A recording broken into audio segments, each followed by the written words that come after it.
আল্লাহ তাআলা মুসা আলাইহিস সালামকে বানাই ফেললেন। এখন বাঁচবে কেমনে? তার তো মেরে ফেলবে ফেরাউন। দেখেন অবস্থা। আল্লাহ তাআলা বললেন বাক্সবন্দি করে তারে নদীতে ছেড়ে দাও। মায়ের কয়েকটা কন্যা সন্তান হয়েছে, এই প্রথম ছেলে মুসা আলাইহিস সালাম। তাকে বাক্সবন্দি করে আল্লাহর হুকুমে নদীতে ফেলে দিলেন। মা কাঁদতেছে, কাটা কবুতরের মতো ছটফট করছে। কলিজার টুকরো সন্তান নদীতে ভাসায় দেওয়া মায়ের জন্য কি অবস্থা বুঝতেই পারে। নদীর স্রোতে ভেসে যাচ্ছে, আর তার বোন নদীর পার দিয়ে যাচ্ছে, বাক্স যায় কই। ঘটনা কোরআন শরীফে আল্লাহ উল্লেখ করেছেন, আর সেই জায়গাটা আল্লাহ আমাকে দেখার তৌফিক দিয়েছেন।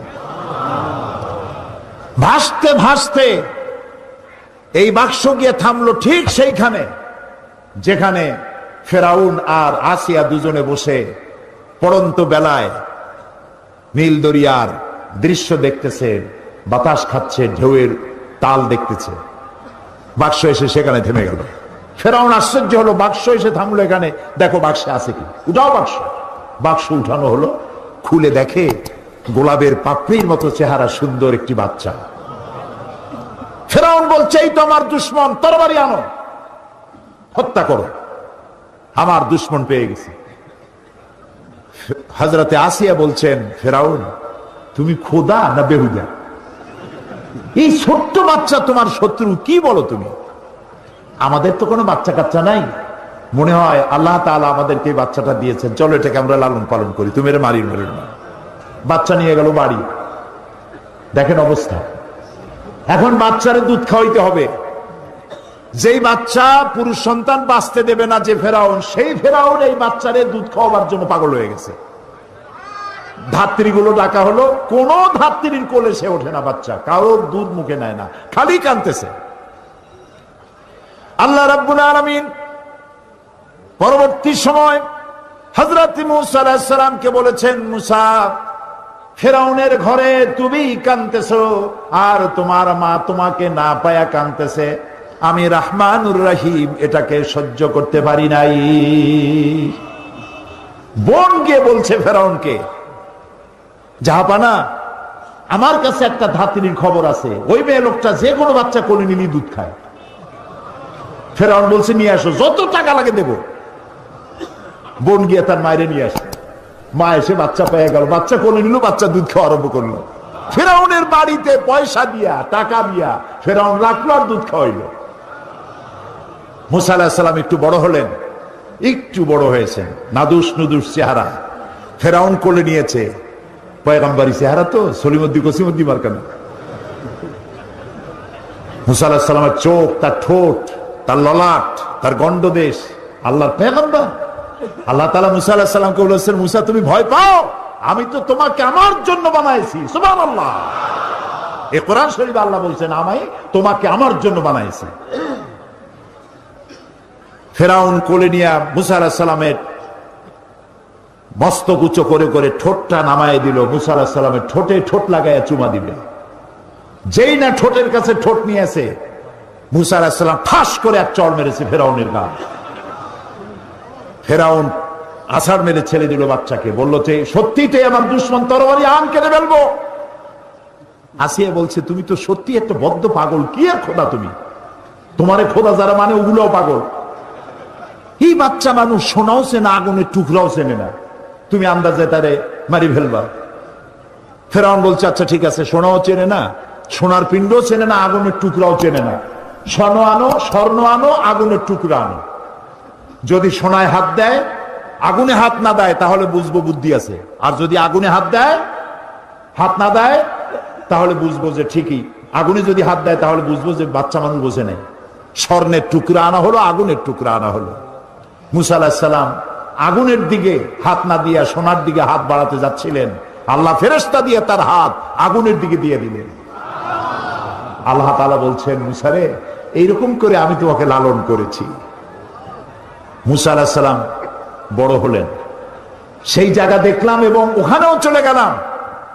প্রায় 450 কিলোমিটার পাড়ি দিয়ে সেই জায়গায় গিয়ে উপস্থিত হলাম যেখানে মুসা আলাইহিস সালাম মাদায়েন থেকে ফিরেছেন। 10 বছর পর ফিরেছেন বউ বাচ্চার সাথে। শোয়েব আলাইহিস সালামের মেয়ে, শোয়েব আলাইহিস সালাম তার শ্বশুর। ফিরেছেন, ফেরার পথে ঠান্ডায় পড়েছেন, প্রচন্ড ঠান্ডা। এই ঠান্ডার ভেতরে তিনি তার স্ত্রী ছেলে মেয়েকে বসায় দিয়েছেন এবং সেখানে আল্লাহ তাআলা বলছেন, হযরত মূসা আলাইহিস সালাম তার পরিবার পরিবর্গকে বললেন যে অন্ধকারে পড়ে গেলাম, এখন যাব কোথায়? দূরে আগুন দেখা যায় একটা গাছে।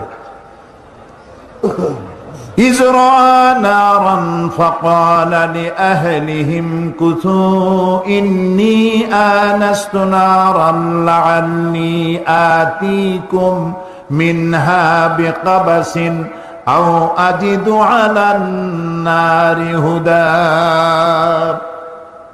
তিনি যেটাকে আগুন দেখে মনে করেছিলেন যেটা আগুন, তিনি বললেন তোমরা অপেক্ষা করো, আমি আগুনের কাছে যাই, হয় আগুন আনবো আর না হয় আমাদের কাল্লা, আমি একটা রাস্তা পেয়ে যাব কোন পথে আমরা যাব। ফালাম্মা তাহা নুদিয়া ইয়া মূসা ইন্নী আনা রাব্বুক ফাখলা'না আলাইক। আগুনের কাছাকাছি যিনি যখন হয়েছেন, আগুনের ভিতর থেকে আওয়াজ এলো, এটা আগুন টাগুন কিচ্ছু না, ইন্নী আনা রাব্বুক, আমি তোমার রব, আমি তোমার আল্লাহ। ফাখলা'না আলাইক, জুতা খুলে আসো, ইন্নাকা বিল ওয়াদিল মুকাদ্দাসি তুয়া, তুমি তো পবিত্র উপত্যকায় পৌঁছে গেছো। ওয়াদি আরবিতে বলা হয় ওয়াদি, বাংলায় বলা হয় উপত্যকা। দুই পাহাড়ের মাঝখানে সমতল জায়গাকে উপত্যকা বলা হয়। আমরা সেখানে গেলাম। উপত্যকায় ওয়াদি মুকাদ্দাসে যাওয়ার আগে আমার এই আয়াত মনে পড়েছে। আল্লাহ তাআলা বলছেন ফাখলা'না আলাইক ইন্নাকা বিল ওয়াদিল মুকাদ্দাসি তুয়া। মূসা আলাইহিস সালামকে আল্লাহ বলছেন জুতা খোলো, আমি ভরসটে জুতা আগেই খুলে ফেলেছি। ওয়াদি মুকাদ্দাসে আমরা গেলাম, সেখানে আজান দিয়ে জোহরের নামাজ পড়লাম, আর ওই গাছের কাছে গেলাম। সে গাছটা এখন নাই, কিন্তু যেখানে আল্লাহ তাআলা মূসা আলাইহিস সালামের সঙ্গে কথা বলেছিলেন সেই জায়গায় পৌঁছে গেলাম। আমার জীবন ধন্য হলো, সেই জায়গাটি দেখতে পেলাম যেখানে আল্লাহ কথা বলেছেন মূসা আলাইহিস সালামের সাথে। মূসা আলাইহিস সালাম আল্লাহর সঙ্গে কথা বলতে গিয়ে তিনি আল্লাহর আওয়াজ শুনে বলছেন, আয় আল্লাহ, আমি তো তোমার দেখতে চাই, আমি তো তোমার দেখতে পাচ্ছি না।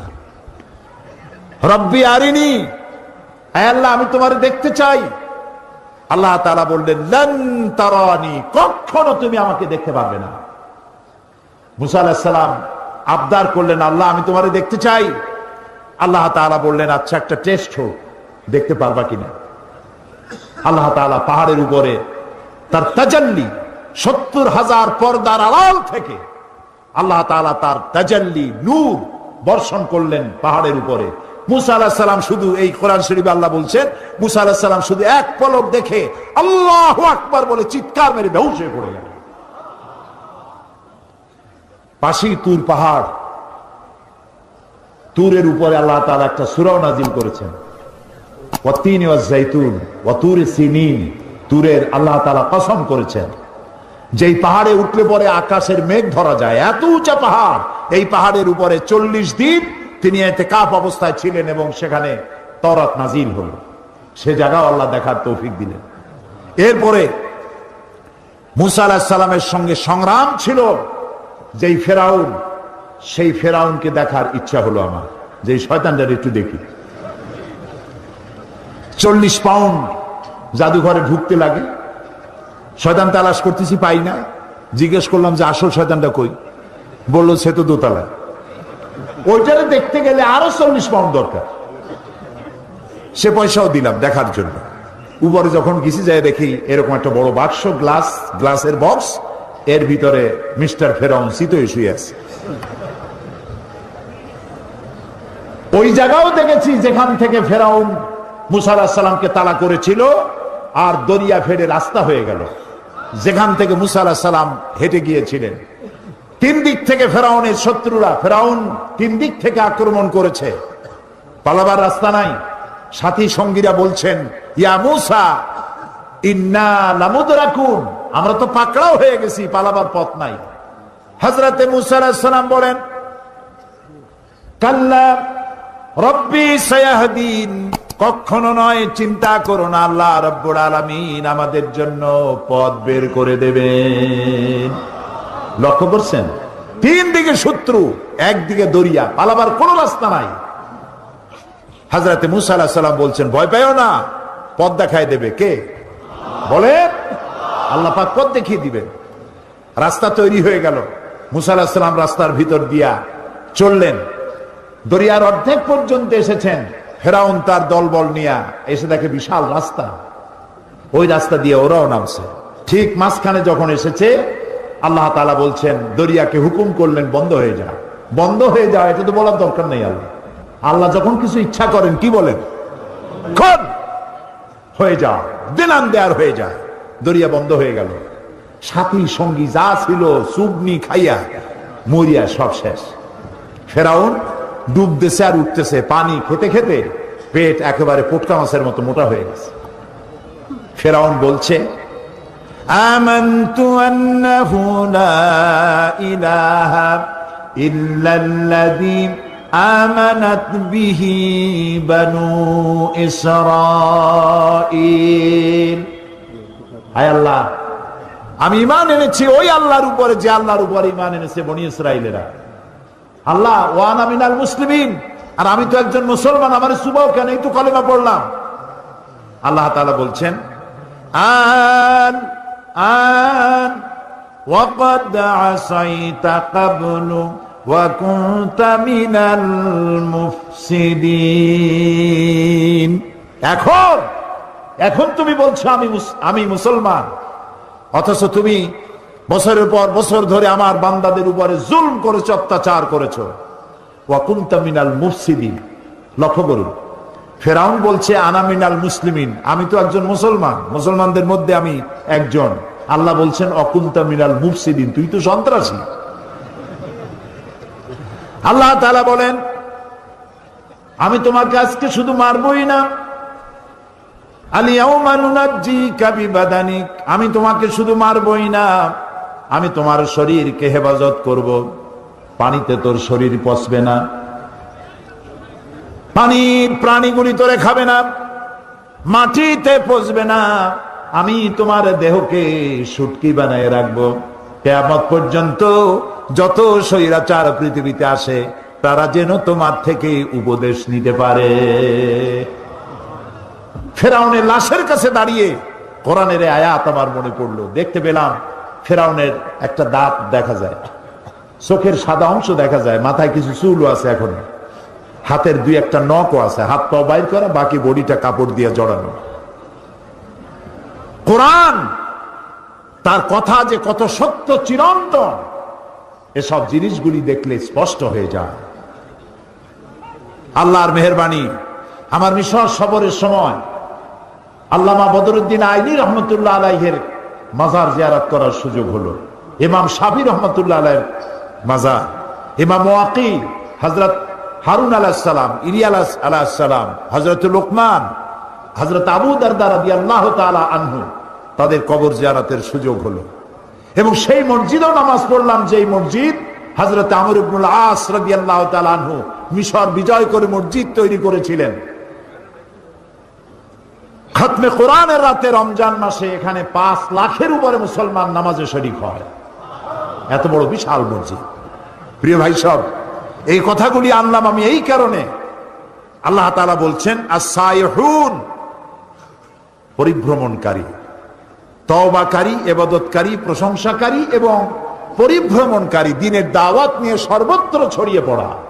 এবং এই দাওয়াত দিতে গিয়ে যত বিপদ আসে, সমস্ত বিপদ হাসি মুখে বরণ করা, কৌশলের সাথে বিপদের মোকাবেলা করা, এটা মুসলমানের কাজ, ইমানদারের কাজ।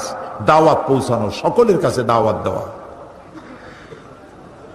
এরপরে 5 নম্বরে বলা হচ্ছে আর রাকিউন আস-সাজিদুন, রুকুকারী আর সেজদাকারী, অর্থাৎ নামাজ আদায়কারী। নামাজ আল্লাহ তাআলা সমস্ত ইবাদত দিয়েছেন জমিনে, শুনতেছেন? কালেমা, হজ, যাকাত, এসব কোথায় দিয়েছেন? জমিনে। নামাজ কোথায় দিয়েছেন? আরশে আজিমে। এই নামাজ আল্লাহ তাআলা ফরজ করেছেন। নবী করিম সাল্লাল্লাহু আলাইহি ওয়াসাল্লামের মেরাজে আল্লাহ তাআলা তাকে এই নামাজ যখন হাদিয়া দিলেন, তিনি ফেরার পথে মুসা আলাইহিস সালামের সঙ্গে দেখা হলো। তিনি জিজ্ঞেস করলেন, আল্লাহ তাআলা আপনাকে কি দিয়েছেন? তিনি বললেন, আমার উম্মতের জন্য 5 ওয়াক্ত নামাজকে 50 ওয়াক্ত নামাজকে তিনি ফরজ করে দিয়েছেন।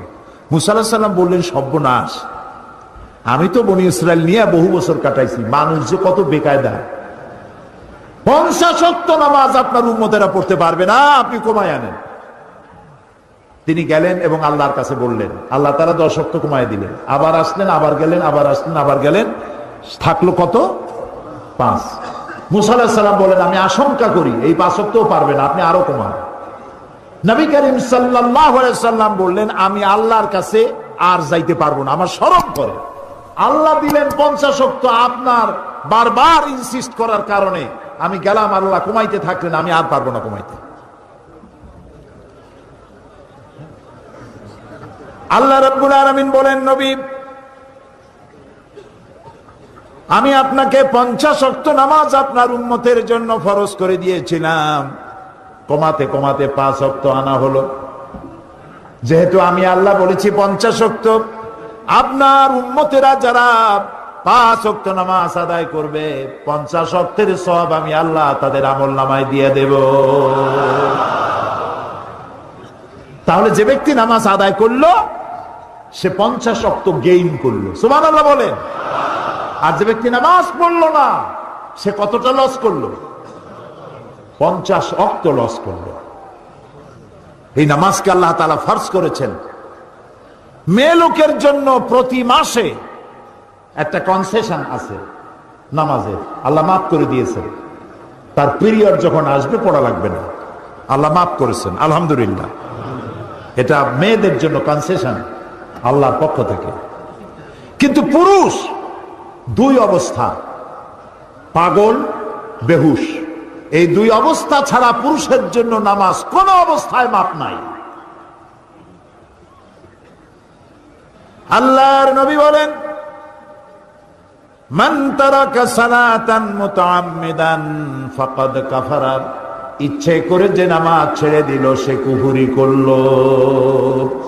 নাউজুবিল্লাহ। রাসূলকে জিজ্ঞাসা করা হয়েছে, আল্লাহর বান্দা এবং কাফের দুটোর মধ্যে পার্থক্য কি? রাসূলুল্লাহ বলেছেন, নামাজ। নামাজ, যে ব্যক্তি নামাজ পড়লো সে ব্যক্তি আল্লাহর বান্দা, যে নামাজ পড়লো না সে কুফরি করলো। নামাজ না পড়া কুফরি, নামাজ না পড়া কি? রাসূলুল্লাহ বলছেন, লা দীনা লিমান লা সালাতা লাহু, যার কাছে নামাজ নাই তার কাছে দিন নাই, ঈমান নাই, চরিত্র নাই, কিচ্ছু নাই। প্রিয় বগুড়াবাসী, প্রিয় উপস্থিতি, ভাই এবং বোনেরা, আল্লাহর নবী বলেছেন, যে ব্যক্তি নামাজ আদায় করে না, ইচ্ছে করে নামাজ ছাড়ে, আল্লাহ এবং রাসূলের সাথে তার কোনো সম্পর্ক থাকে না। সমস্ত সম্পর্ক আল্লাহ কাট করে দেন। আল্লাহ তার দিকে রহমতের নজরে তাকান না। কিয়ামতের দিন আল্লাহ তাআলা রহমতের নজরে তাকাবেন তো নাই। প্রথম প্রশ্ন করবেন বান্দাকে নামাজের কথা। প্রথম প্রশ্ন কি হবে? নামাজ। আল্লাহ তাআলা বলবেন, এই কোরআন শরীফে আছে, আল্লাহ তাআলা বলবেন, আমারে সেজদা দাও। এ হাসরবাসীরা আমারে সেজদা দাও। আল্লাহ তাআলা কোরআন শরীফ বলছেন, শুধুমাত্র নামাজিরা সেজদা দিতে পারবে, আর কেউ সেজদা দিতে পারবে না। পার্থক্যটা তখনই ধরা পড়বে, কারা কাফের, কারা মুসলমান। নামাজ, নামাজ। আচ্ছা বলুন তো, শয়তান আল্লাহর কয়টা হুকুম লঙ্ঘন করেছিল? বলেন। মাত্র একটি। 5 ওয়াক্ত নামাজের মধ্যে আল্লাহর হুকুম কয়টা? ফরজ কয়টা? 17টা। বলেন কয়টা? যে ব্যক্তি 24 ঘন্টায় 5 ওয়াক্ত নামাজকে ছেড়ে দিল, সে আল্লাহর কয়টা হুকুম নষ্ট করলো? শয়তান ওরে দেখে দূরের থেকে সেলুট মারে, বলে, বাবা তুমি আমার থেকেও বড়, আমি মাত্র একটা হুকুম লঙ্ঘন করে শয়তান হয়ে গেছি, তুমি দৈনিক 17টা হুকুম ভঙ্গ করো, তুমি তো শয়তানের বাপ না, শয়তানের দাদা। ট্রাকের পিছনে লেখা থাকে, বিপদ মুক্ত দূরত্ব বজায় রেখে চলুন। দেখছেন না? শয়তান ও বেনামাজি থেকে বিপদ মুক্ত দূরত্ব বজায় রেখে চলে। কোন সময় ওটার উপর আল্লাহর গজব হয় তার ঠিক নেই। প্রিয় ভাই সাহেব, নামাজ, নামাজ নবী করিম সাল্লাল্লাহু আলাইহি সাল্লাম তার জীবনের শেষ কথা যেটা ছিল সেটা হলো নামাজ, নামাজ, নামাজ। আমার উম্মতেরা নামাজ ছেড়ে দিও না। কোরআন শরীফের মধ্যে আল্লাহ তাআলা 82 জায়গায় বলেছেন নামাজ আদায় করে। কয় জায়গায় বলছেন? 82 জায়গায়। আমার আল্লাহ বলেছেন 82 জায়গায় নামাজ, নামাজ, নামাজ আদায় করে। এই নামাজ মানুষকে বিনয়ী করে, এই নামাজ মানুষকে নিজের ছোটত্ব প্রমাণ করে। আর আল্লাহ বড়। নামাজের সব জায়গায় উঠতে বসতে দাঁড়াতে কি বলতে হয়? আল্লাহু আকবার, আল্লাহু আকবার, আল্লাহু আকবার। মানে কি? আল্লাহ সর্বশ্রেষ্ঠ আর আমি তোমার গোলাম। মাথা নিচু আল্লাহ ছাড়া কারোর সামনে করা যায় না। আপনাদের মনে আছে 1996-তে আমি যখন পার্লামেন্টে প্রথম গেলাম, আমি গিয়ে দেখলাম সেইখানে মন্ত্রী এমপি গোষ্ঠী সুদ্ধা ভিতরে ঢুকতেছে মাথা নিচু করে, মাথা নিচু করে, ঠিক এইভাবে নিচু করে ঢুকে। আমি জিজ্ঞেস করলাম আমার পাশে যিনি বসা, ভাই আমি তো নতুন মানুষ, পার্লামেন্টে জীবনে আসি নাই, এই যে যারা ঢুকতেছে মন্ত্রী এমপি গোষ্ঠী সুদ্ধা রুকু দিয়ে ঢোকে কেন? কয় না রুকু না, এটা নিয়ম, আপনি তো বোঝেন না। আমি বললাম বুঝি না বলি তো জিজ্ঞেস করতেছে মাথা নিচু করে কেন? দেখেন আমাকে বই দিল, বইতে rules of procedure article number 267, ওখানে লেখা আছে পার্লামেন্টে ঢোকার সময় এবং বেরোবার সময় উভয় অবস্থায় স্পিকারকে সম্মান জানাবার উদ্দেশ্যে মাথা ঝুঁকাইয়া সম্মান প্রদর্শন করিতে হইবে। নাউযুবিল্লাহি মিন যালিক। আমার মাইন্ড স্ট্রাইক করলো। কিন্তু পার্লামেন্টের নতুন মানুষ কেমনে কথা কয় জানি না, কোন কথা বলবো আর বলবে বসেন, বেইজ্জতি কাণ্ড। আমার বুঝতে সময় লাগলো 2-3 দিন পার্লামেন্টে কি সব ধারা নিয়ে কথা বলা যায়। 3 দিনের মাথায় পয়েন্ট অফ অর্ডারে দাঁড়ালাম, 15 মিনিট বক্তব্য রেখেছি। হুমায়ুন রশিদ সাহেব তখন স্পিকার ছিলেন, তিনি মারা গেছেন, আল্লাহ তাকে রহম করুন। আমি তাকে বললাম রুলস অফ প্রসিডিওরের আর্টিকেল নাম্বার 267 এটি কোন মুসলমান মানতে পারে না। মুসলমানের মাথা নত হবে কেবলমাত্র আল্লাহর সামনে, কোন মানুষের সামনে মাথা নত হতে পারে না। কোরআন আর হাদিস দিয়ে বুঝাইলাম। 15 মিনিট স্পিকার আমার দিকে তাকিয়ে থাকলেন। 15 মিনিট শেষ হওয়ার পর, বক্তব্য শেষ করার পর তিনি আমাকে বললেন, মৌলানা সাহেব আপনার বক্তব্যের সাথে আমি 100% একমত, কিন্তু আমি তো এইভাবে এটা বন্ধ করতে পারবো না। এই জন্য আপনাকে বিধি মোতাবেক নোটিশ দিতে হবে। নোটিশ কমিটি তুলবে, সেখানে আলোচনা হবে, সেখানে আলোচনার সিদ্ধান্ত যেটা হয় সেটা পার্লামেন্টে আসবে, তারপরে আমার রুলিং যাবে। আমি যথাবিহিত নোটিশ দিলাম, আলোচনা হলো। এই আলোচনার পর আমার নোটিশ নিয়ে তদানীন্তন সরকার ডিপ ফ্রিজের মধ্যে আটকাই দিল, আর বের হলো না 5 বছরে। আল্লাহ আবারও আমাকে নির্বাচিত করাইয়া পার্লামেন্টে ঢুকালেন, আর আমার টার্গেট ছিল এটা বন্ধ করতে হবে। এই পার্লামেন্টে এসে আমি আবার এই বিষয় উত্থাপন করলাম, নোটিশ দিলাম, মিটিং এ উঠলো, সিদ্ধান্ত হলো বর্তমান পার্লামেন্ট এটা অ্যাকসেপ্ট করেছে, কিয়ামত পর্যন্ত বাংলাদেশ পার্লামেন্টে আর স্পিকারের সামনে মাথা ঝুঁকাইতে হবে না।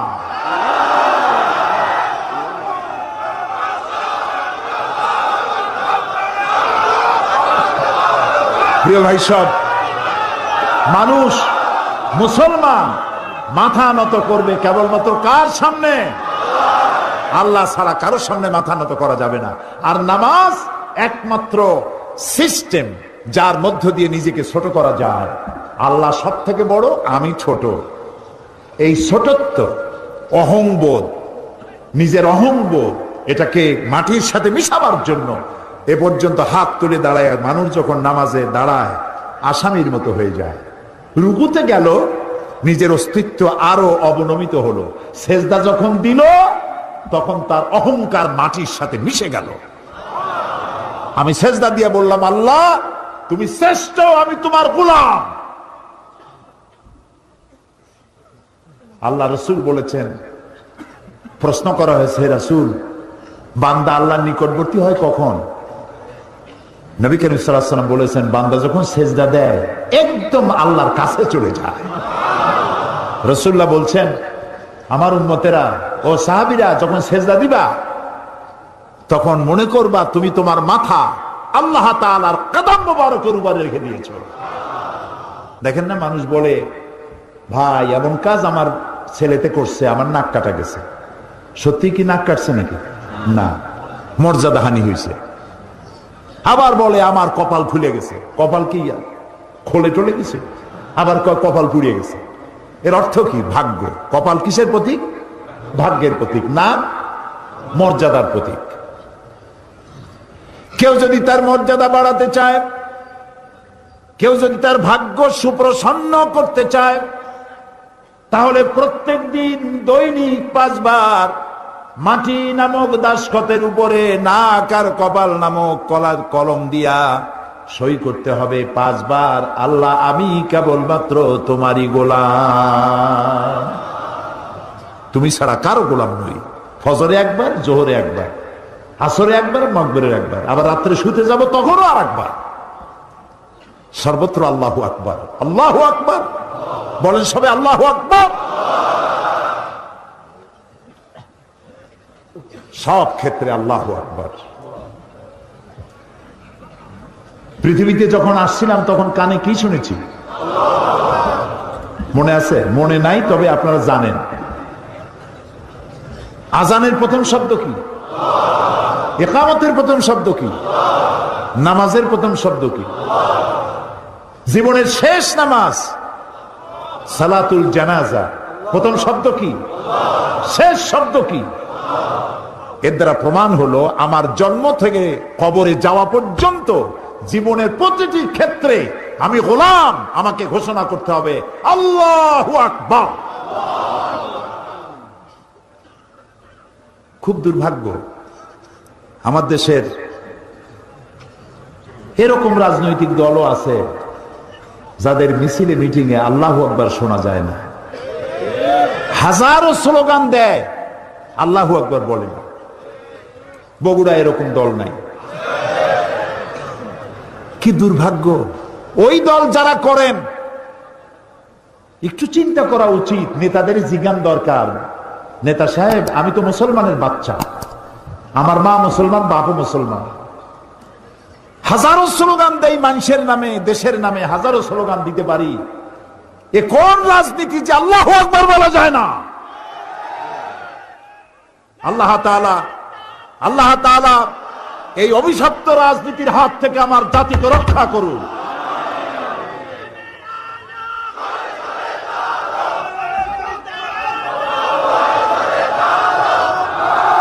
প্রিয় ভাই সব, সুতরাং নামাজ, 5 ওয়াক্ত নামাজ আমরা জীবনে আর ছাড়বো না। যুবকেরা, অনেক যুবক মনে করে এখন তো যৌবন কাল, একটু বিয়ে টিয়া করি, বাচ্চা টাচ্চা হোক, তারপরে ধীরে ধীরে নামাজ ধরবো। তুমি যে বিয়ে করতে পারবা তার কোনো গ্যারান্টি আছে? তোমার যে বাচ্চা হবে তার কোনো গ্যারান্টি আছে? তুমি যে বুড়া হবা তার কোনো গ্যারান্টি আছে? বৈশাখ মাসে যখন ঝড় হয়, ঝড়ে শুধু পাকা আম পড়ে না, কাঁচা আমগুলোও পড়ে, ঠিক না? নিঃশ্বাসের কোনো বিশ্বাস নাই। আজ আছি কাল নাই, এই অবস্থা। এই যে কথাগুলি শুনলাম, আল্লাহ যেন আজকেই এশার নামাজ যারা পড়ে নাই, আজকে থেকেই যেন এশা থেকে নামাজ শুরু করতে পারি, আল্লাহ যেন তৌফিক দেয়, বলেন আমিন। প্রিয় মুসলমান ভাইরা, নামাজ যে পড়বেন না, মুসলমান দাবি করার তার কোনো হক নাই। নিজেকে মোমেনও দাবি করতে পারবেন না, মুসলমানও দাবি করতে পারবেন না। নামাজ পড়তে হবে, নামাজ। নামাজ, আপনি অফিসার, নামাজ পড়েন। আপনি মন্ত্রী, নামাজ পড়েন। আপনি এমপি, নামাজ পড়ুন। চেয়ারম্যান, নামাজ পড়ুন। ছাত্র, শিক্ষক, মেয়ে লোক, পুরুষ লোক, মুসলমান, নামাজ। নামাজ নামাজ হয়ে গেছে, দোকান বন্ধ করে দাও। মক্কা শরীফ, মদিনা শরীফ যায় দেখেন, যখনই আজান হয়ে যায় সব দোকান বন্ধ করে দেয়। আর আমরা দোকান বন্ধ আমার দেশে করে না, যে দোকান বন্ধ করলে বেচা কিনে কম হয়ে যাবে। আরে ভাই, আল্লাহর নামাজ পড়তে যাচ্ছেন, কামাইতে বরকত দেওয়ার মালিক কে? আপনি নামাজের জন্য দোকান বন্ধ করে যে নামাজে গেলেন, এই যে সময়টা গেল, হতে তো পারে নামাজ পড়ে আসার পর একজন খরিদ্দার এমন পাবেন যাতে ওই সময় যত খরিদ্দার আসতো একজনে সব কিনে নিয়ে যাবে, হতে পারে না? এই জন্য আল্লাহকে সেজদা দেন বেশি করে, নামাজ ভুলবেন না। অফিসার হন, যেই হন, পুলিশ, বিডিআর, আর্মি, সরকারি ডিউটি যখন করবেন, নামাজ যদি কাজা হয়ে যায়, হতে পারে সরকারি কাজে ঘন্টার পর ঘন্টা ডিউটি পালন করছেন, নামাজ পড়তে পারেন না, যখনই আপনি সময় পেলেন তখনই নামাজটা আদায় করে নিন, নামাজ ভুলে যাবেন না। আচ্ছা, আজকে কি আমরা এই ওয়াদা করতে পারবো যে জীবনে আর নামাজ ছাড়বো না? পারবো? যারা পারবেন কেবলমাত্র তারাই দুটি হাত উঁচু করুন, বলেন ইয়া আল্লাহ, তোমার পবিত্র নামে শপথ করি, কসম করি, ওয়াদা করি, যতদিন পর্যন্ত মালাকুল মউত আমার মাথার কাছে না আসতেছে ততদিন পর্যন্ত ফরজ নামাজ, ফরজ রোজা আর ছেড়ে দেব না, আর ছেড়ে দেব না, আর ছেড়ে দেব না। আয় আল্লাহ, আমার মৃত্যু পর্যন্ত আমার এই ওয়াদা আমাকে পালন করার তৌফিক দাও, আমিন ইয়া রাব্বাল আলামিন। হাত নামান। আমি কি জোর করে হাত তুলেছি? আপনারা হাত তুলেছেন, ঠিক না? দেখলেন কে? সাক্ষী কে? এবার কিন্তু বিপদে পড়ে গেছে। আল্লাহ তাআলা যারা হাত তুললো, আমি মুসাফির, মুসাফিরের দোয়া কবুল হয়, রাসূলুল্লাহ বলেছেন। আমি দোয়া করি সকলকে নিয়ে, আল্লাহ আজকে যারা হাত তুললেন জীবনের অতীতের ভুল তাদের মাফ করে দাও, এবং ভবিষ্যতে এক ওয়াক্ত নামাজ যেন কেউ ছেড়ে না দেয়, সবাইকে নামাজ আদায় করার তৌফিক দান করে। এই জাতি যদি নামাজি হয়, আল্লাহর রহমত বৃষ্টির মতো নাজিল হতে থাকবে। আল্লাহ রাব্বুল আলামিন বলেন, ওয়ালাউ আন্না হালাল কুরা আমানু ওয়াত্তাকাউ লাফাতাহনা আলাইহিম বারাকাতিম মিনাস সামাই ওয়াল আরদ। দেশের লোকেরা, জনপদের লোকেরা যদি আমার উপর ঈমান আনে আর আমাকে ভয় করার নীতি অবলম্বন করে চলে, দুইটা কাজ। কয়টা কাজ? কে বলতেছে? আমার উপরে যদি ঈমান আনে আর আমাকে ভয় করার নীতি অবলম্বন করে যদি চলে, তাহলে ওই জমিনের মানুষের জন্য আমি আল্লাহ আকাশ আর জমিনের বরকতের সব দরজা খুলে দেব। প্রিয় ভাই সব, আল্লাহ আমাদের নামাজ আদায় করার তৌফিক দিন।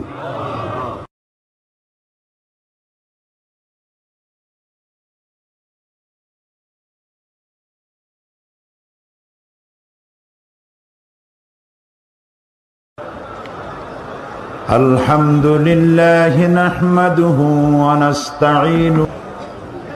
বগুড়া তাফসীরুল কোরআন মাহফিল বাস্তবায়ন কমিটি কর্তৃক আয়োজিত 3 দিন ব্যাপী তাফসীরুল কোরআন মাহফিলের আজকের এই সমাপনী দিবসে সম্মানিত সভাপতি, হাজারাত ওলামায়ে কেরাম, সম্মানিত বগুড়াবাসী এবং পার্শ্ববর্তী জেলা থেকে আগত সম্মানিত ভাইয়েরা, পর্দার আড়ালের মা এবং বোনেরা, আসসালামু আলাইকুম ওয়া রাহমাতুল্লাহি ওয়া বারাকাতুহু। আমরা আল্লাহ সুবহানাহু ওয়া তাআলার দরবারে লাখো কোটি শুকর আদায় করি যে মহান আল্লাহ তাবারক ওয়া তাআলা বগুড়া ঈদগাহ ময়দানকে আর জনসমুদ্রে পরিণত করে দিয়েছেন। তার দরবারে শুকর আদায় করি, প্রাণ ভরে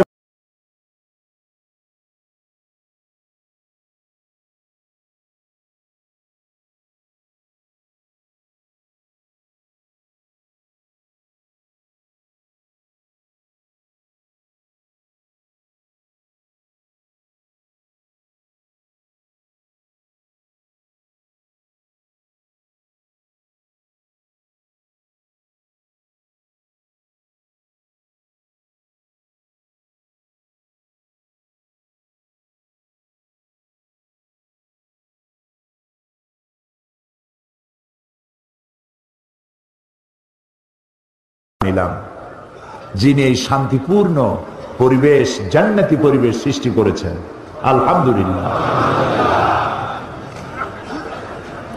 পৃথিবীর কোন মাহফিল মানুষ নিঃস্বার্থভাবে পকেটের পয়সা খরচ করে আসে? যে কোনো জনসভা হোক, সমাবেশ হোক, বিক্ষোভ সমাবেশ হোক, মহা সমাবেশ হোক, পয়সা খরচ না করলে কেউ যাবে না। লন্ডনে কোন রাজনৈতিক বক্তৃতা করতে কেউ যদি চায়, তাহলে দোকানে দোকানে, বাড়ি বাড়ি যায়, যে আমি একটু বক্তৃতা করবো, আপনারা শুনতে আসবেন। সে লোক জিজ্ঞেস করে যে আপনি বক্তৃতা করবেন কতক্ষণ? সে বলে আধা ঘন্টা করব কি 1 ঘন্টা। তখন সে বলে যে আমার 1 ঘন্টায় আমার ইনকাম হয় 5 পাউন্ড অথবা 3 পাউন্ড অথবা 7 পাউন্ড। এই পয়সাটা দাও, অগ্রিম পেমেন্ট করো, তারপরে তোমার বক্তৃতা শুনতে যাবো। আমার কি দুঃখ যে তুমি বক্তৃতা করবার আমি দাঁড়ায় দাঁড়িয়ে শুনবো। এটা সোশ্যাল ওয়েলফেয়ার স্টেট। এখানে খাওয়া, থাকা, এডুকেশন, ট্রিটমেন্ট এগুলি ফ্রি, সুযোগ সুবিধার অভাব নাই। তোমার সমাজতন্ত্রী মার্কা, কমিউনিজম মার্কা বক্তৃতা আমার শোনার দরকার থেকে, আমারে যদি নিতে হয় পয়সা দাও, গাড়ি ভাড়া দাও। তো আপনারা যত মহাসমাবেশের নাম শোনেন, গাড়ি ভাড়া, বাস ভাড়া, খাওয়া, টাকা পয়সা না দিলে মহাসমাবেশ জমে না। শুধুমাত্র পকেটের পয়সা খরচ করে মানুষের আসে কোরআন শুনতে। সুবহানাল্লাহ। আপনাদেরকে রিক্সা ভাড়া দেওয়া হয়েছে? বাস ভাড়া? মাহফিলের শেষে ভাত খাইতে দেওয়া হবে? ভাত তো ভালো, একটা চকলেটও দেবে না কেউ। এ হচ্ছে কোরআন। সুবহানাল্লাহ। এই যে মশিউর রহমান গান গাইলো, প্রত্যেকটা লাইন কলিজা মধ্যে গিয়ে আবেগ সৃষ্টি করেছে। আল্লাহ ওর গলাটারে ভালো রাখুক, দোয়া করেন। সাইমন শিল্পী গোষ্ঠীকে আল্লাহ তারা কবুল করে নিন। মিউজিক ছাড়া গান এত সুন্দর হতে পারে চিন্তাও করা যায় না। এই জামানার শ্রেষ্ঠ তাফসীর তাফহিমুল কোরআন যারা গাইলো, ওদের জন্য প্রাণ ভরে দোয়া করি। সত্যি শ্রেষ্ঠ তাফসীর, যে তাফসীর মানুষকে হেদায়েতের রাস্তা দেখিয়ে দেয়। সুবহানাল্লাহ। প্রিয় ভাই সব, কোরআন শুনতে এসেছি। আমরা যিনি যেখানে আসি যেন ডিস্টার্ব না করি, যার যার জায়গায় আমরা বসে থাকি, কথা বলবো না, নড়াচড়াও করব না, যেহেতু কোরআনের আদব রক্ষা করতে হবে। আল্লাহ যেন তৌফিক দেয়, সবাই বলি আমিন। এখন বসার জায়গা নাই। যারা, আমি রাস্তা থেকে এসে দেখেছি গাড়ি আনা যায় না, চতুর্দিকে লোক আর লোক। এখন যিনি দাঁড়ায় আছেন, যিনি বসে আছেন, যেমনি আছেন ওরকম থাকেন, কথা বলবেনই না, শুধু শুনুন। হতে পারে যেদিন আল্লাহ তাআলা কিয়ামতে বাহানা তালাশ করবেন বান্দা জান্নাতে দেওয়ার জন্য, কোরআনের মাহফিল শুনতে আসছিলাম আর কোরআন আমল করার শপথ নিয়েছিলাম, ইতিমধ্যে যদি মওত হয়ে যায়, আল্লাহ তাআলা নাজাতের এটাকে জরিয়া হিসাবে কবুল করে নিতে পারে। সেই জন্য আমাদের সৌভাগ্য যে কোরআন শুনতে এসেছি।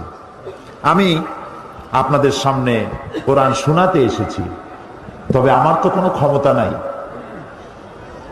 ওমা তাওফীকি ইল্লা বিল্লাহ, সুবহানাকা লা ইলমা লানা, আমার কোনো ইলম নাই, কোনো জ্ঞান নাই, ইল্লা মা আল্লামতানা, যদি আল্লাহ দয়া করে কিছু বলার তৌফিক দেন তাহলেই বলতে পারবো। আপনারা দোয়া করুন। এই বিশাল জনসমুদ্র কোরআনের থেকে কথা শুনতে এসেছে, যা শুনলে আমাদের হেদায়েত নসিব হবে, আল্লাহ যেন তাই আমাকে দিয়ে বলা। কোরআন আল্লাহ তাআলা বলছেন, কুল বিফাদলিল্লাহি ওয়া বিরাহমাতিহি ফাবিযালিকা ফালিয়াফরাহু হুয়া খায়রুম মিম্মা ইয়াজমাউন।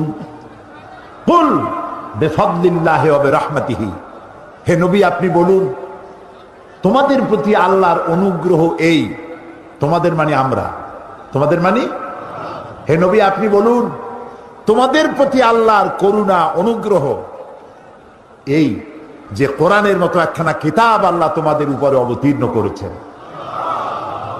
ফাবিযালিকা ফালিয়াফরাহু, কোরআনের মতো একখান কিতাব পাইছো, এই জন্য আনন্দ করো, ফুর্তি করো। সুবহানাল্লাহ, আনন্দ করো। পৃথিবীতে মানুষের জন্য, বিশেষ করে মুসলমানের জন্য আনন্দ করার মতো কোন বস্তু, কোন জিনিস যদি পৃথিবীতে থাকে তার নাম কোরআন। হুয়া খায়রুম মিম্মা ইয়াজমাউন, আল্লাহ তাআলা বলছেন পৃথিবীর সব মানুষেরা যা কিছু অ্যাচিভ করেছে, যা কিছু অর্জন করেছে, তার থেকে কোরআন উত্তম। আল্লাহ বলছেন আনন্দ করো। আমরা আনন্দ করি, আমরা আনন্দ করি। কবে আনন্দ করি? আনন্দ করি, আমাদের জাতি আনন্দ করে 16ই ডিসেম্বর বিজয় দিবস, 26শে মার্চ স্বাধীনতা দিবস, ইন্ডিয়া করে 15ই আগস্ট, পাকিস্তান করে 14ই আগস্ট, সৌদি আরব করে 23শে সেপ্টেম্বর। পৃথিবীর সব জাতি, সব দেশ স্বাধীনতার জন্য আনন্দ করে, করে না? আমরা করি না? কথা কর না কেন? করি না? আমরাও আনন্দ করি। এই আনন্দ একদিনের। কয়দিনের আনন্দ? একদিন। কিসের আনন্দ? একটি দেশ কর্তৃক শোষিত ছিলাম, নির্যাতিত ছিলাম, রাজনৈতিক দিক থেকে, অর্থনৈতিক দিক থেকে। রাজনৈতিক, অর্থনৈতিক নির্যাতন, নিপীড়নের বিরুদ্ধে যুদ্ধ করে শহীদ হয়ে রক্ত দিয়ে একটা দেশকে স্বাধীন করা হয়। যেদিন করা হলো সেদিন গোটা জাতি আনন্দ করে। আপনি না, আনন্দ করে।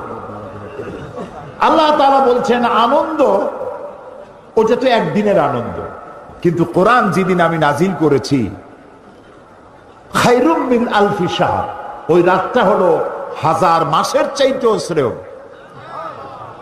আলফুন, আরবিতে আলফুন মানে 1000 না, আমরা বুঝতে ভুল করি, আমরা বলি 1000 মাসের চাইতে শ্রেয়। কথাটা এমন নয়। 1000 যদি হয় তাহলে বলতে হবে আলফুন ওয়াহিদ, যদি 2000 বুঝাতে হয় বলতে হবে আলফাইন, 3000 বলতে হলে তালাতা আলা, আরবা আলা, খামসাতা আলা। কিন্তু সংখ্যার বিপুলতা, সংখ্যার আধিক্য যদি বুঝাতে হয়, যেমন ইংরেজিতে বলা হয় অনেক হাজার, সেটাকে 1000 বলবে না, বলবে থাউজেন্ডস অ্যান্ড থাউজেন্ডস।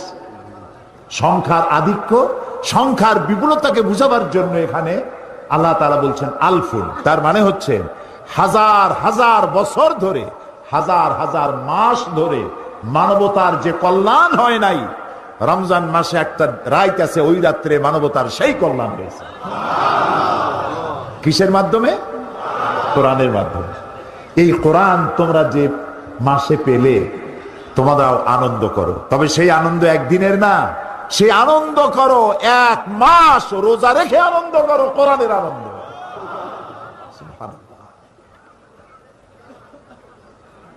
সেই কোরআন একটা মৃত্যুপ্রায় জাতিকে উদ্ধার করেছিল পৃথিবীতে। আজ দেখুন তো আমাদের কলেজ বিশ্ববিদ্যালয়গুলিতে কত সাবজেক্ট, 12টা 14টা 15টা 20টা সাবজেক্ট। এই সাবজেক্ট পড়ে কি তৈরি হচ্ছে আমি তা বলতে চাই না, কি তৈরি হচ্ছে আপনারা নিজেরা বুঝে নেন কি তৈরি হচ্ছে। জাতি যা কামনা করে, জাতির কাঙ্ক্ষিত মানের প্রোডাকশন আমার দেশের কলেজ বিশ্ববিদ্যালয় দিতে পারছে, বাস এটাই যথেষ্ট। নবী করিম সাল্লাল্লাহু আলাইহি সাল্লামের একটা ইউনিভার্সিটি ছিল, সেটার নাম ছিল আল হেরা ইউনিভার্সিটি, বলতে পারেন আপনি। এটার চ্যান্সেলর হচ্ছেন আল্লাহ রাব্বুল আলামিন। এই বিশ্ববিদ্যালয়ের ভাইস চ্যান্সেলর হচ্ছেন মুহাম্মদুর রাসূলুল্লাহ সাল্লাল্লাহু আলাইহি ওয়াসাল্লাম। এর ছাত্র দেখেছেন? এই বিশ্ববিদ্যালয়ের ছাত্র আবু বকর, ওমর, উসমান, আলী, খাব্বাব, খুবাইব, আবু মুসা আশআরী, আমর ইবনুল আস, খালিদ বিন ওয়ালিদ, খাব্বাব, খুবাইব, আব্দুর রহমান বিন আউফ, আবু উবাইদা ইবনুল জাররাহ রিদওয়ানুল্লাহি তাআলা আলাইহিম আজমাইন। গোটা পৃথিবীর সব ইউনিভার্সিটি, সমস্ত কলেজ একত্রিত হয়ে হযরত আবু বকরের মতো একজন মানুষ বানাতে পারবে? হযরত ওমরের মতো একজন রুলার, একজন শাসক বানাতে পারবে? হযরত খালিদ বিন ওয়ালিদের মতো একজন সেনাপতি বানাতে পারবে? সুবহানাল্লাহ। এ হচ্ছে সেই কোরআন, যে কোরআন কৃতদাসদেরকে বাদশা বানাইছে, যে কোরআন মরুভূমির বেদুইনদেরকে ধরে রাষ্ট্রপ্রধান বানিয়ে দিয়েছে। এ হচ্ছে সেই কোরআন, যে কোরআন সাদা এবং কালোর আকাশচুম্বী ব্যবধান দূর করে সাদা কালো মানুষকে এক প্ল্যাটফর্মে দাঁড় করিয়ে দিয়েছে। এ হচ্ছে সেই কোরআন। সেই কোরআনের বিশদ আলোচনা আমি তো করতে পারবো না। আমি যেখান থেকে আলোচনা শুরু করেছিলাম নিশ্চয়ই আপনাদের মনে আছে। কোন সূরা বলেন তো? কত নম্বর আয়াত? আলহামদুলিল্লাহ, আল্লাহ তাআলা আমাদের জেহেন শক্তি যেন আরো বাড়ায় দেন, বলি আমিন। কোরআন হাদিসের যা শুনি মৃত্যু পর্যন্ত আল্লাহ আমাদের ব্রেনের মধ্যে তা তুমি রেখে দিও। এবং আমল করার তৌফিক দিও। আপনাদের মনে আছে সূরা তওবার 111 112 নম্বর আয়াত, এ দিয়ে আমি কি বলতেছিলাম? মুমিনের কোয়ালিটি, মুমিনের শর্ত, গুণাবলী, তার মধ্যে কতগুলি গুণ থাকতে হয়। গতকাল কয়টা বলছিলাম?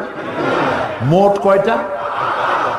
আলহামদুলিল্লাহ, আজকে 5টা বলবো ইনশাআল্লাহ। শোনার ধৈর্য আছে তো? আলহামদুলিল্লাহ, আল্লাহ সকলকে ধৈর্য দিন, যেন এখান থেকে উঠে কোনো হাজাতের জন্য না যাওয়া লাগে। আল্লাহ যতক্ষণ বলান ততক্ষণ যেন আমরা নিরাপদে বসে শুনতে পারি। আল্লাহ তৌফিক দাও। আল্লাহ তোমার আরশ থেকে তাকায় দেখো, বগুড়াবাসী কোরআন শুনতেছে, তাকায় দেখো। আল্লাহ তাআলা গোটা জাতিকে আল্লাহ কোরআনের হেদায়েত দিয়ে মালামাল করে দাও।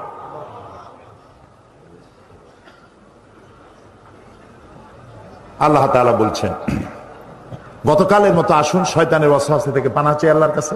সবাই পুরুষোচিত কণ্ঠে গলা ছেড়ে দিয়ে আমার সাথে পড়েন, আউযু বিল্লাহি মিনাশ শাইতানির রাজীম, বিসমিল্লাহির রাহমানির রহিম। বিতাড়িত মরদুদ শয়তানের ওয়াসওয়াসা থেকে পানাহ চাই পরম করুণাময় আল্লাহ রাব্বুল আলামিনের নামে। শুরু করছি। التائبون العابدون الحامدون السائحون الراكعون الساجدون الآمرون بالمعروف والناهون عن المنكر والحافظون لحدود الله وبشر المؤمنين। আল্লাহ তাআলা বলছেন, যে মোমেনদের জান এবং আমি জান আর মাল কিনে নিয়েছি। কি কিনে নিয়েছেন? জান মাল যে মোমেনের আমি কিনে নিলাম আর তাদেরকে দিলাম জানমানের বিনিময় কি দিলাম? জান্নাত। ওই মোমেন কারা? সেই মোমেনের কোয়ালিটি বলা হচ্ছে। গতকাল বলেছি বারবার তওবাকারী, আল্লাহর ইবাদতকারী, আল্লাহর প্রশংসাকারী। 4র্থ নম্বরে বলা হচ্ছে আস-সাইহুন। আস-সাইহুন কোন কোন মুফাসসির লিখেছেন এর অর্থ আস-সাইমুন, রোজা পালনকারী। তো আস-সাইমুন রোজা পালনকারী যদি আল্লাহ বলতে চান তাহলে আস-সাইমুন বললেই হতো, কিন্তু অধিকাংশ মুফাসসিরিনে কেরাম বলেছেন আস-সাইহুন শব্দের অর্থ হলো পরিভ্রমণকারী। আমরা পরিভ্রমণকারী অর্থই গ্রহণ করি। এর অর্থ হচ্ছে মুমিন বান্দা কলেমার দাওয়াত পেয়ে সে এক জায়গায় বসে থাকে না, এই কলেমার দাওয়াত নিয়ে সে ছড়িয়ে পড়ে শহর থেকে নগরে, নগর থেকে বন্দরে, বন্দর থেকে গ্রামে, গ্রাম থেকে দেশে, দেশ থেকে দেশান্তরে, পৃথিবীর সর্বত্র কালেমার বাণী ছড়িয়ে দেওয়ার জন্য সে চেষ্টা চালায়। এটা মুমিনের কোয়ালিটি। নিজেই শুধু কলেমা পড়ে চুপ করে বসে থাকে না, অন্যকেও দাওয়াত দেয়। আপনারা বলেন সাহাবায়ে কেরাম কি একথা জানতেন না যে মসজিদে হারামে 1 রাকাত নামাজ পড়লে 1 লক্ষ রাকাতের সওয়াব পাওয়া যায়? এটা হাদিস। মসজিদে হারামের মধ্যে, মসজিদে হারাম কোথায়? মক্কা শরীফে। 1 রাকাত নামাজ পড়লে 1 লক্ষ রাকাতের সওয়াব। একবার আল্লাহ বললে 1 লক্ষ বার আল্লাহ বলার সমান। 1 খতম কোরআন শরীফ পড়লে 1 লক্ষ বার খতম করার সমান। সাহাবায়ে কেরাম জানতেন না? অবশ্যই জানতেন। এই ইবাদতের জন্য তাদের লোভ ছিল না? অবশ্যই ছিল। তারপরেও ইকামতে দ্বীনের দায়িত্ব নিয়ে তাদের কারো কবর হয়েছে চায়নায়, কারো কবর হয়েছে বসনিয়ায়, চেচনিয়ায়, রাশিয়ায়, জাপান, চায়না, এসব জায়গায় সাহাবায়ে কেরামদের কবর রয়েছে। দূর থেকে দূরান্তে কালেমার দাওয়াত নিয়ে তারা ছড়িয়ে পড়েছে। এই জন্য পরিভ্রমণকারী অর্থাৎ দ্বীনের দাওয়াত নিয়ে ছড়িয়ে পড়ো সর্বত্র। দাওয়াত দেওয়া তোমার জন্য ওয়াজিব, ফরজ। আমরা হচ্ছে উম্মতে দাওয়াত। আমরা কি? উম্মতে দাওয়াত। কিয়ামতের দিন কোন মানুষ যদি আল্লাহর দরবারে দাঁড়ায় বলেন, আয় আল্লাহ রাব্বুল আলামিন, আমি দ্বীনের দাওয়াত পাই নাই, ইসলামের দাওয়াত পাই নাই, কোরআন হাদিসের দাওয়াত পাই নাই, তাহলে কিয়ামতের ময়দানে এই কথা যদি কোনো অমুসলিম বলে, মুসলমানের আল্লাহর দরবারে দায়ী হয়ে যাবে। তোমরা উম্মতের দাওয়াত। প্রিয় ভাই সব, আমরা নামাজ পড়ি, কিন্তু আমার প্রতিবেশী নামাজ পড়ে না, আমি কি তাকে কখনো নামাজের দাওয়াত দিয়েছি? আমার প্রতিবেশী সুদ ঘুষের মধ্যে লিপ্ত আছে, আমি সুদ ঘুষ খাই না, এর কাছেও যাই না, আমি কি তারে বাঁচাইতে চেষ্টা করেছি? যদি না করে থাকি, তাহলে এই দাওয়াতের হক আমি আদায় করতে পারি নাই। লূত আলাইহিস সালামের কওম, এই কোরআন শরীফের মধ্যে আছে, আল্লাহ তাআলা বলছেন তার কওম যে বদফেল করেছিল, সেই বদফেলের কারণে আল্লাহ তাআলা গজব দিলেন, জিবরাইলকে পাঠালেন, জমিনটারে উল্টায় দাও। লূত আলাইহিস সালাম তার মেয়ে এবং তার উপরে যারা ঈমান এনেছে তাদেরকে আগে বাইর করো, তার স্ত্রীকে বাইর করো না, যেহেতু তার স্ত্রী কাফেরদেরকে সহযোগিতা করেছে, তার স্ত্রী সুদ্ধা, পুরা জমিনটাকে উল্টায় দাও, জবরকে জের বানায় দাও। হযরতে জিবরাইল এলেন, আল্লাহর কাছে ফরিয়াদ করলেন, রব্বুল আলামিন, যে জমিনকে তুমি গজব দিতে বলেছো, উল্টাই দিতে বলেছো, আমি তো এখানে এসে দেখলাম একটা লোক 30 বছরেরও বেশি কাল ধরে তোমার ইবাদত করছে, ঘরে অথবা জঙ্গলে কোথাও বসে বসে তোমার ইবাদত করছে, এই বেচারার ব্যাপারে কি করবো তাতে তুমি বলনি। আল্লাহ তাআলা বলছেন, জমিনটা উল্টাইয়া ওর মাথায় আগে রাখো, কারণ সে শুধু নিজেকে নিয়ে ব্যস্ত ছিল জাহান্নাম থেকে বাঁচাতে, ওর সামনে অসংখ্য মানুষ জাহান্নামের দিকে যাচ্ছে, সে তাদেরকে ফেরাবার দায়িত্ব পালন করে নাই। প্রিয় ভাই সব, মুসলমান হওয়া এটা কোনো খেল তামাশার বিষয় নয়। গরুর গোশত খাইলাম, আব্দুল করিমের ছেলে আব্দুর রহিম, মাথায় টুপি আছে, মুখে দাঁড়িয়ে আছে, মুসলমান না হইল না। দাওয়াতের হক আদায় করতে হবে, ভ্রমণ করতে হবে। আল্লাহ তাআলা বলেছেন, কুল সিরু ফিল আরদ ফানজুরু কাইফা কানা আকিবাতুল মুকাজ্জিবিন, আমার জমিন পরিভ্রমণ করো আর দেখো আমি কিভাবে সত্যের, মহাসত্যের অস্বীকারীদের কিভাবে শাস্তি দিয়েছি। পরিণতিগুলি চোখে দেখো, শিক্ষা গ্রহণ করতে পারবে। প্রিয় ভাই সব, নিজের দেশে দিনের দাওয়াত দেওয়া, বিদেশে গিয়ে দাওয়াত দেওয়া। আল্লাহ তাআলা তার গোলামকে সুযোগ দিয়েছিলেন এই পৃথিবীর 4টি মহাদেশের 1/17 বেশি দেশ আল্লাহ সফর করাইছেন, কিন্তু মিশর সফরের কোন সুযোগ আমার ইতিপূর্বে হয়নি। আল্লাহ তাআলা গত এপ্রিল মাসে আমাকে মিশর সফর করালেন। আমার খুব স্বপ্ন ছিল মিশর দেখার।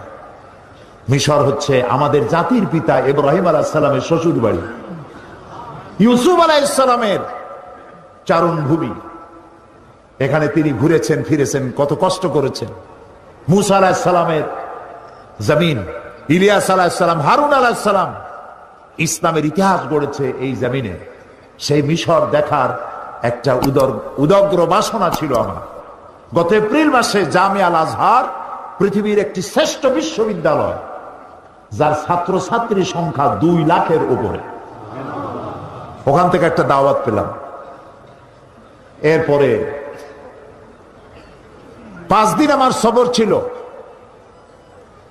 যারা আমার প্রোগ্রাম প্রডিউস করেছে আমি তাদেরকে বলেছি, যারা প্রোগ্রাম চেক আউট করেছে তাদেরকে আমি এখান থেকে জানাই দিয়েছিলাম, আমি শুধু রাত্রে কয়েক ঘন্টা ঘুমাতে চাই, বাকি সবটা সময় দেখার মতো জায়গাগুলি আমাকে সব দেখায় ফেলবে। 5 দিনে 4500 কিলোমিটার দৌড়াইছি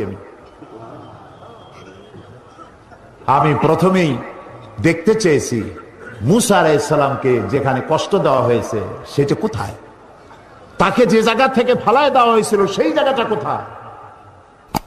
আমাকে সেই সব জায়গা দেখানো হয়েছে, যেখানে তার মা হযরতে মুসা আলাইহিস সালামকে ছেড়ে দিয়েছিল বাক্সবন্দি করে, বাক্সের মধ্যে বন্দি। আল্লাহ তাকে বলেছেন, মাকে বলেছেন, তুমি মুসার মা, তুমি তোমার বাচ্চাকে বাক্সের মধ্যে বন্দি করে এখান থেকে ফেলে দাও। কারণ ফেরাউন বলেছে যে এই জাতির